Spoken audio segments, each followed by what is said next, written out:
Vamos seguir. E o presidente Lula editou hoje um novo decreto que amplia a restrição na circulação e acesso a armas no país, além de repassar a fiscalização do Exército para a Polícia Federal. A medida faz parte de um conjunto de ações para ampliar e fortalecer a segurança pública no país, segundo o governo. Vamos ao vivo até Brasília com a nossa repórter Marina Demore, que tem os detalhes para a gente. Olá, Marina, boa noite para você. Oi, Leandro. Boa noite para você também. Boa noite para todo mundo que está acompanhando a gente. Olha, essas medidas elas vão justamente na contramão daquilo que estava em vigor durante o governo do ex-presidente Jair Bolsonaro.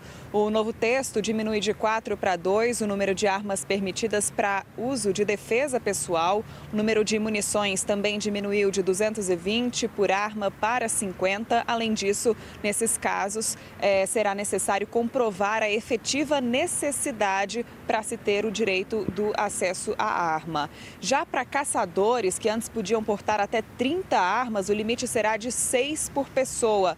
O número de munições permitidas passou de 1 a 5 mil para 500 por arma. Os interessados, nesse caso, vão precisar de uma autorização do IBAMA. E no caso dos colecionadores, que podiam ter até 5 armas de cada modelo, o limite passou para 1 de cada modelo. Outros destaques são o projeto de lei relativo aos atos de violência contra escolas, que passam a ser considerados como crime hediondo. Também foi assinado um decreto que visa instituir o Plano Amazônia, com a previsão do desenvolvimento de ações de segurança pública naqueles estados que fazem parte da Amazônia Legal e que vão ter um recurso aí de 2 bilhões de reais destinados para essa ação. Durante o evento de assinatura desse pacote de medidas, o presidente Lula defendeu o desarmamento e disse que o país não pode permitir que arsenais fiquem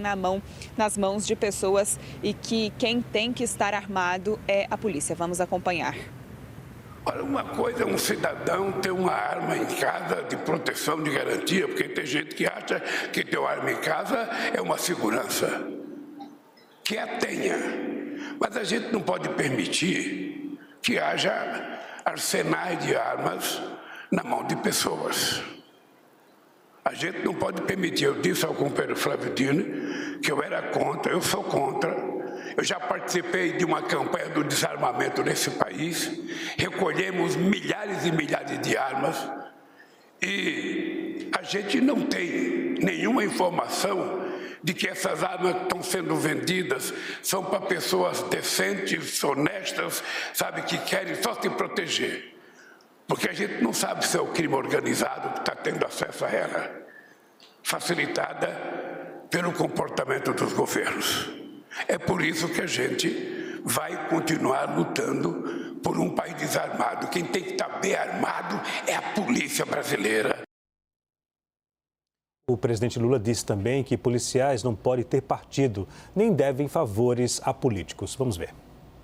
É preciso que a gente entenda que nenhum policial, ninguém que é carreira de Estado deve favor a presidente da República, governador do Estado, porque vocês devem trabalhar para todas as pessoas que estiverem exercendo o cargo de presidente, o cargo de governador, porque vocês não podem ter partido. Se vocês querem ter partido, tenha no dia da eleição de votar, mas vocês não podem agir em benefício de um ou de outro, porque vocês são carreira de Estado. E esse país foi impregnado e que nós precisamos desmontá-lo. Desmontar colocando mais civilidade nas pessoas, mais civilidade na polícia.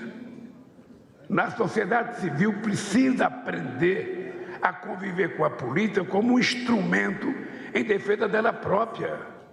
Mas muitas vezes o que acontece é que a polícia é tida como adversário. Vamos à nossa segunda rodada de análise aqui. Eu começo com o Hélio. Hélio, qual a sua leitura em relação a esse pacote de segurança apresentado pelo governo federal? Olha, é a velha estratégia da esquerda de desarmar o cidadão de bem. No fundo é isso, é retirar o direito que o cidadão tem a ter uma arma. Nós temos esse direito muito restrito. Tem um marco no Brasil, que é o Estatuto de Desarmamento, mas ele permite que os famosos CACs né, colecionadores, atiradores, caçadores, tenham um processo para ter. Esse decreto é basicamente para obstaculizar completamente esse tipo de coisa, inclusive clubes de tiro, né? Então, por exemplo, foi proibida o 9mm, a pistola 9mm, porque é o padrão de pistola. Então, você já está limitando esse direito. Diminuiu tremendamente para você ter 50 munições por ano, que é muito pouco. Agora, o que mais me surpreende é o seguinte, é um decreto. É um decreto que diz, por exemplo, que agora quem vai fiscalizar, licenciar os CACs é a Polícia Federal e não o Exército. Só que a lei determina que é o Exército. Então, é um decreto que vai frontalmente contra o que está expressamente determinado na lei. Isso é absolutamente inaceitável. Quando o Bolsonaro flexibilizou e interpretou o Estatuto de Desarmamento e flexibilizou a questão dos CACs, o Supremo veio e disse que não, que estaria contradizendo a lei, que eu tenho minhas dúvidas. Agora vamos ver o que o Supremo vai dizer nessa patente ilegalidade de um decreto que se contrapõe. O Flávio Dino, ele diz o seguinte, não, a gente tem que coibir mesmo esses CACs e tal, porque isso aí é fonte de armas para o crime. Não há evidências de que tenha qualquer número significativo de armas usadas por criminosos que sejam legalizadas, que passaram por CAC. Nem há crimes significativos praticados por CACs. Há muito mais o caso de prevenção de crimes por CACs. E nesse decreto, o Flávio Dino, que está dizendo que está fazendo essas regras para impedir que armas legais cheguem para os criminosos, ele lá estabelece que o sujeito que tem um CAC, quando ele vai para o clube de tiro, hoje ele pode ir, até ontem, né? Ele podia ir, se ele estivesse no trajeto para o clube de tiro, ele leva a arma para o clube de tiro. Agora ele está dizendo que você tem que fazer um pedido antes, dizendo exatamente o trajeto que você faz, um pedido de véspera ou alguns dias antes, e levar a arma desmuniciada. Ora, isso é o convite para que gente que tem acesso a esses pedidos de transporte tomem armas de CACs, que estão desmuniciadas. As pessoas estão indo, avisam previamente. Se alguém tiver acesso a essa base de dados, hackers, corrupção policial, qualquer coisa do tipo, você vai conseguir tomar, aí sim essas armas vão parar na mão do crime. Então, eu acho que o que está acontecendo é surpreendente e eu espero que ou o Parlamento, nosso Congresso, ou o Supremo mostre a ilegalidade de um decreto que vai muito além do que um decreto pode fazer. Tatiana, concorda, discorda, Nossa fique senhora, à vontade. Discordo muito. Discordo muito. Primeiro, essa suposição de que a pessoa que tiver com a arma desmuniciada no carro vai ser atacada porque a arma está desmuniciada. Eu acho que não tem... É você pressupor que os agentes públicos são todos criminosos ou que o nosso sistema de segurança é tão falho que qualquer hacker invade e a gente não tem nada na história recente que nos mostre isso. Né? Segundo, que eu acho que muitas vezes, e isso, quando teve a lei do desarmamento, que teve a campanha do sim e do não, a gente trabalhava fazendo muita matéria sobre isso, a ligação de colecionadores, o que não é o conjunto dos colecionadores, de colecionadores com o crime, né? Sendo intermediado por um armeiro. Um armeiro pega aquelas armas de coleção, desmonta, refaz e faz armas novas. E talvez esse seja uma maneira que dificulta a identificação daquela arma, o caminho daquela arma, a gente comprovar aí, tecnicamente, o caminho daquela arma, porque os números de registro todos somem, muitas armas são... existe essa profissão mesmo, gente, armeiro dos grupos criminosos. O cara pega e faz armas para o tráfico e também agora assim, nas últimas décadas, para a milícia. Então, eu acho que uma regulação é certa. Essa questão, se tem afronta à lei, certamente vai ser notada pelo judiciário, como foi no caso do Bolsonaro. O que a gente viu é que teve uma facilitação muito grande da pessoa se tornar isso conversando, fazendo matéria, conversando com colecionador mesmo, com CAC mais antigo, dizendo, nossa, hoje qualquer um é CAC. E isso é perigoso, porque qualquer um é qualquer um, né? A gente não sabe quem é. Então, acho que tentar controlar um pouco isso é muito bem-vindo. E nesse pacote, o que eu achei também interessante é a mudança para crime hediondo dos crimes cometidos dentro de escola, que é uma coisa que tem escalonado, né? Tem escalado na história recente brasileira, e eu acho que é uma medida. É lógico que você tem, inclusive, pessoas que estão abaixo da punição legal cometendo esses crimes, então só a lei e o aumento do punitivo do criminoso não vai acabar com esses ataques na escola, porque é preciso ter um conjunto de uma cultura de paz, de educação, de segurança nas escolas e tudo mais. Mas acho que é, pelo menos, alguma coisa. Vinícius. Hélio, falando Hélio porque eu concordo com o Hélio, tá? Mas, Leandro, eu concordo muito com a análise do Hélio, gente. E eu faço um pensamento. O mesmo Estado que não te protege, que não põe polícia nas chácaras, que não põe polícia nos bairros. Não estou falando de longe, não. Amigo meu foi assaltado outro dia em Sumaré. Sabe, entraram na casa dele com 5 crianças, mulher, filho. Eu queria que o presidente Lula falasse com essas pessoas. Conversa com alguém que viu sua família sendo refém. Quando não, eu não conheço nenhum episódio perto de mim, mas joga no Google, porque eu joguei aqui e já achei um monte. Invade e ainda abusa da sua família. Conversa com essas pessoas, fala para elas, olha, você não precisa ter arma não, que o Estado vai te proteger.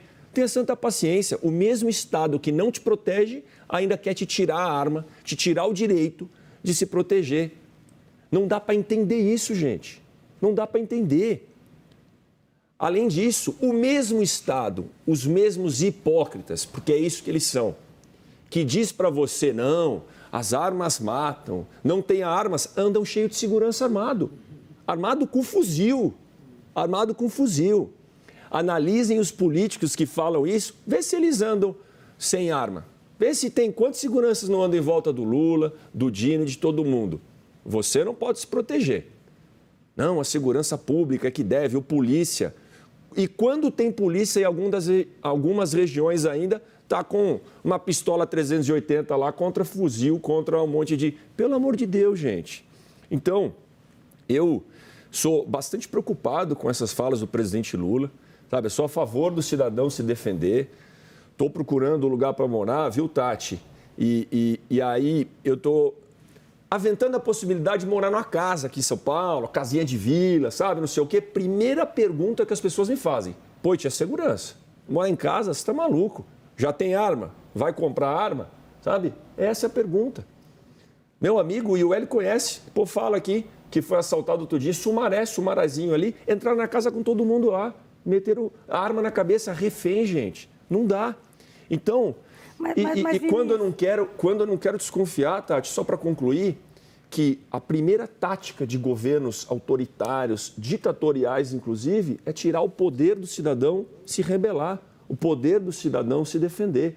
Então, não quero nem falar dessa teoria da conspiração para alguns aqui, mas o mínimo é você ter o direito de se defender dentro da sua casa. Mas uma pergunta sincera, você acha que esses seus amigos, esse amigo que teve a família agredida, e aqui me solidarizo com eles, você acha que se ele tivesse uma arma, o desfecho seria outro? Sinceramente.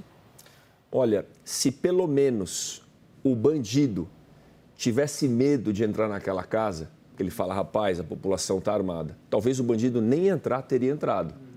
E, de repente, assim como em alguns lugares, o desfecho foi outro. E o bandido, infelizmente, para ele, né, não pôde roubar mais ninguém, porque morreu. Ou porque a polícia prendeu depois.